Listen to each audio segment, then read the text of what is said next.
सूरज चांद रहेगा। ભરૂચ કોંગ્રેસના દિગ્ગજ નેતા અને રાજ્યસભાના સાંસદ રહી ચૂકેલા મરહુમ અહેમદ પટેલની જન્મજયંતિ નિમિત્તે ભરૂચ જિલ્લા કોંગ્રેસ સમિતિ દ્વારા આજે કાર્યાલય ખાતે પુષ્પાંજલિ અર્પણ કરવાનો કાર્યક્રમ યોજાયો હતો। આ પ્રસંગે જિલ્લા કોંગ્રેસ પ્રમુખ રાજેન્દ્રસિંહ રાણા, શહેર પ્રમુખ સલીમ અમદાવાદી, ઝુબેર પટેલ સહિતના આગેવાનો અને કાર્યકરો ઉપસ્થિત રહ્યા હતા। અહેમદ પટેલે પોતાના રાજકીય જીવનમાં કોંગ્રેસ પાર્ટી માટે અમૂલ્ય યોગદાન આપ્યું હતું, ત્યારે તેઓના કાર્યોને યાદ કરવામાં આવ્યા હતા।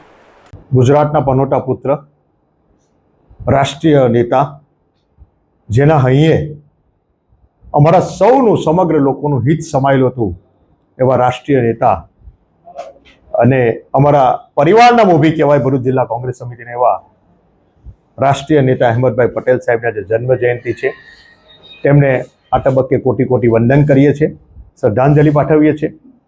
જેના હૈયે ખાલી આમ કહેવાય કે 500 કરોડ કે 1000 કરોડનું ભરૂચમાં સરકારમાંથી કામ કરવાનું છે, તો વિરોધ પક્ષ હોય કે કોઈ પણ પાર્ટીનો કે કોઈ પણ મનુષ્ય હોય ભરૂચ જિલ્લાનો એમ કહે કે અહેમદભાઈને કહો એટલે થઈ જશે, એ કામ થઈને રહેતું હતું।